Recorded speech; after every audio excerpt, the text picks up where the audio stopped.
Me and Bubba just got a call from my engine guy and said, hey, the 390 is, we're going to put it on here and fire it up. So we're going to grab this Aces EFI and head on over there. We're getting ready to dyno the 390.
Big blocks sound good.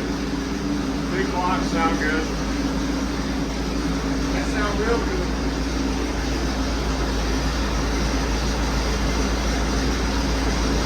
Fired right up, boys.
Torque's about the same as what it was, wasn't it? A little bit lower. I thought it was 414 a minute ago. No, it's four. I think it was 404.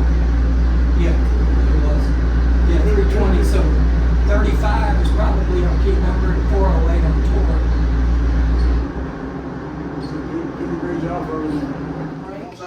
torque. You got a brake number of 619. As soon as it comes off the brake, you see how it's starting to pull. It's taking in more air, but the fuel is starting to stabilize, and then it starts getting a little less, a little less, a little less, until you get past your peak torque. Here's your peak torque. See it? Yeah. Now see the fuel starting to get bigger again, and then your air is getting bigger. Now, what we're looking at is if you look at power, here's your peak. You have a good straight flat line, but you see where it's going 309? That's where it's dropping off. Yeah, well, these are your important numbers. Look right here at 316. So you're using 491 on CFM, you're using 0.6 on fuel.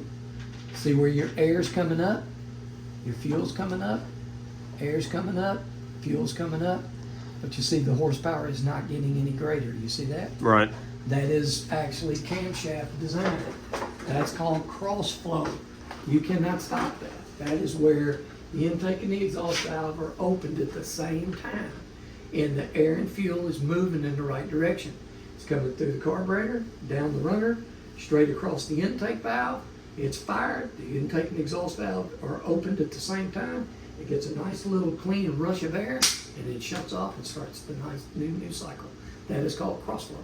If that was horrible and the horsepower drops 20 and we picked up 20 or 30 CFM, that means that the separation on the camshaft probably looks like that. And you'll have to move it. You'll have to slow those events down.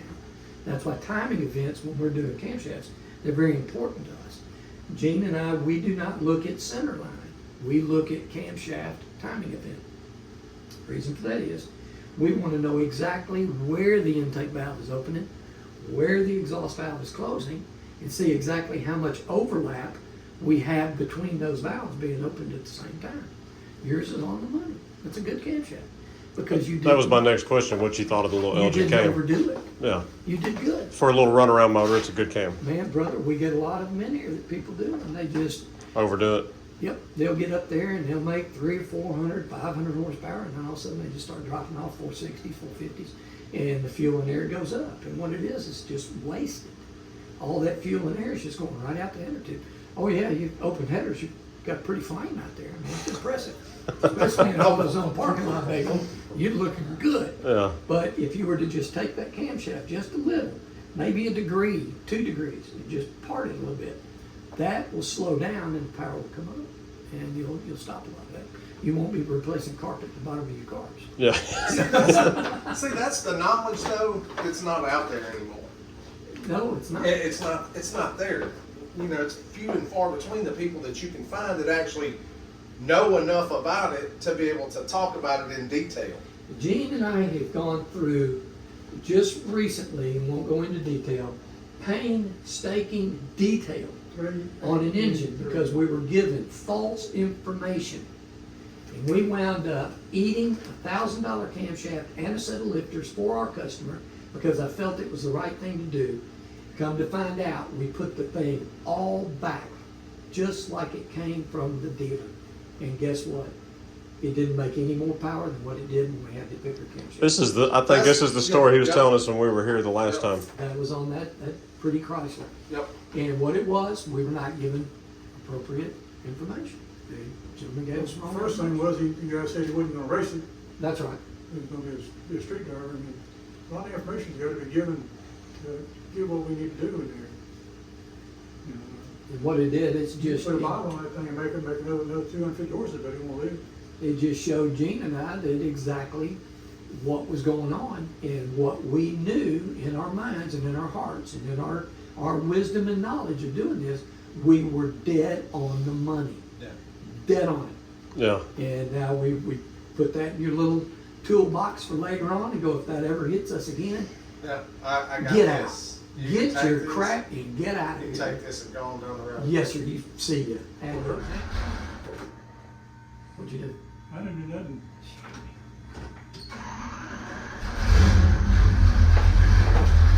Things gonna sound good in the truck. Yeah.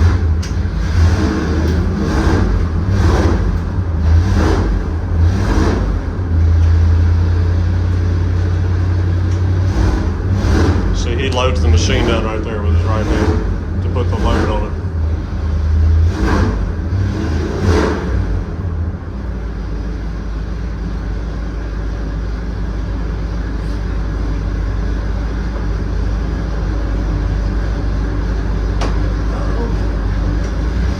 You gonna let it warm back up?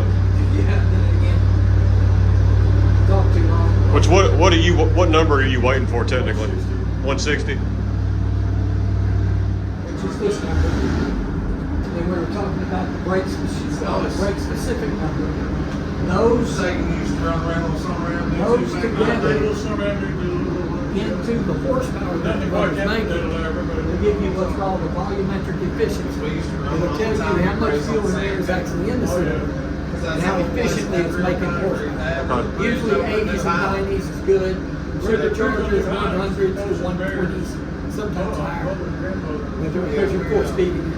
Right. So we You can can look at always those tell numbers the too. speed that they might And we're gonna look at that here in the just a bridge. second. So was the 320 before it retarded the time? The fuel that's pre-detonating when you lose some power because the flash point fuel's still running. That's the only thing the octane does is brings the flash point up. Doesn't produce any more horsepower. But if you do gain horsepower, it's because it wasn't making horsepower over low octane fuel. Right. Just detonating the crap out of it. All that pinging and rattling and knocking garbage, that ain't making power. But then you start getting that fuel out, the motor gets all crisp and happy. Well, I was just curious because like with a motor like this would it be sensible to run a higher octane fuel? 89 or 93 looks like what it's going to run. And a lot of that is not because anything's wrong with it. It's because it's very, very old technology. The chambers and the heads, which you guys see, you've seen the late model heads. They don't look anything like that chamber. Yeah. So they're very, very inefficient. They're just junk compared to what's out there now with your late model stuff. So you get a lot of pre-detonation off of these that you don't on the new ones. And they can get away with 11 to 1 to where we can barely get away with 10 to 1. Fires right up now.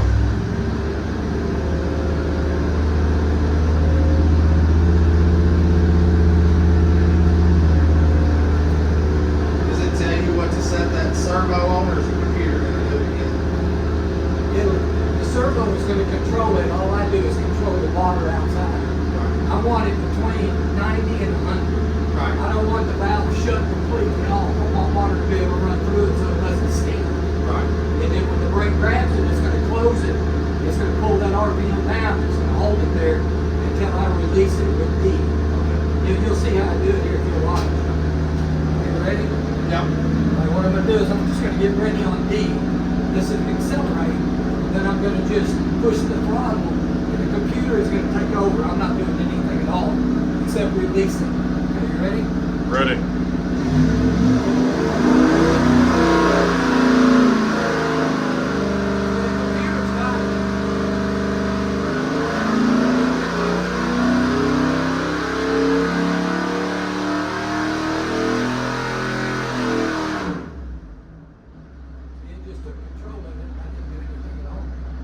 That thing sounds good. It does sound good.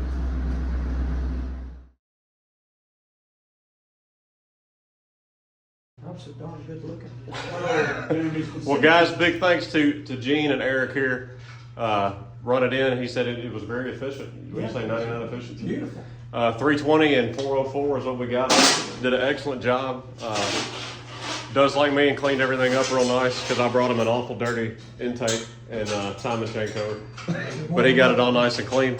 So good time here at the dyno. We appreciate it, Eric. You're welcome, guys. Thank you. All right, so the 390 is back at his home here in the shop, back with the 67. We got the fuel injection ordered. The plan was to run that on the 390. Eric has his whole setup with the dyno for the Holly Sniper stuff.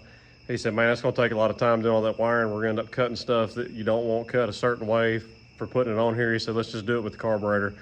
So that's what we did. I think it's gonna be a little bit snappier, a little more throttle response. I feel like the power will feel more noticeably, probably higher with the fuel injection. I don't know, that's just my opinion. We'll see. But I was happy with what it did. 320, we're not trying to build a race truck here. It's just gonna be a fun truck. And I know a lot of people are probably looking at this saying, why didn't you just put a Coyote in it or build a small block, whatever. The FE is something you usually don't see people build anymore. Eric even said he hadn't done one in a while. So I kind of wanted to stay with the old nostalgia of the FE motor in the truck. This was kind of a budget build because y'all that watch the channel know that I got more than enough going on. We got the 6.0 street truck we're building. I got my Bronco I need to be working on. So this was just a quick build for this truck. We'll be going in the truck here, I would like to say here in the next couple weeks to a month.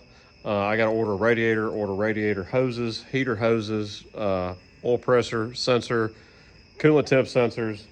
What else? Oh, I got to take the flywheel to get it machined out of ACC Rebuilders because we're going to put a new clutch in it while we're doing this. What else? I got powered by Ford valve covers to get rid of these ugly Edelbrock valve covers that are on here. And they were dogging me at the machine shop about that dyno and saying, man, I hate them valve covers. They're hideous on that motor, and they were leaking also just because they don't seal great. So I got some powered by Ford valve covers, and we're contemplating what color to do on it. So y'all comment down below on what you think on the color on the valve covers. I was thinking about maybe a metallic Ford blue or going with the satin black, and maybe trying to figure out a way to do the raised letters that say powered by Ford in red, because we're going to replace these wires and do MSD red wires and a new MSD red cap. So y'all tell me what you think about that, and also what color air cleaner would you go with? Go with chrome or do it black also to match the valve covers? I don't know. Got some decisions to make on that. Anyways, great day. Eric's a cool dude. Spent time working at Lanati back in the day. That's why he knows his stuff like he does. Been doing this almost 50 years now. So if you're in the area looking for a good machine guy, get in touch with me and I can get you in touch with Eric also. So this will be on the channel soon. I want to get it going. I want to get it out of the shop. I've been missing this space in the shop, and I've been missing driving the truck also. We got a lot more work to do to it after this motor's in it. Disc brake conversion on the front. We got to do something with that rear end so we're not running an open diff and doing one wheel burnouts all the time with this fresh motor here. So we'll be building a 9-inch for it because it's got the little baby 8-inch in it right now. We may find out how weak it is. I don't know. But I do have a 9-inch out of a 72 to put a Detroit True Track and decide what gear we're going to run in that. We're going to keep the top loader 3-speed for now. That's going to be the last thing on the project list, is figuring out how to get overdrive in this truck, because I don't really know about putting a T5 or a TKO or whatever in here, if it's going to hold up to the big block torque or not. And we're going to roll with the factory fuel tank behind the seat for the time being, because this project is snowballed as it is. But eventually we will be doing the 6970 Mustang tank that goes in between the frame rails in the back of the truck.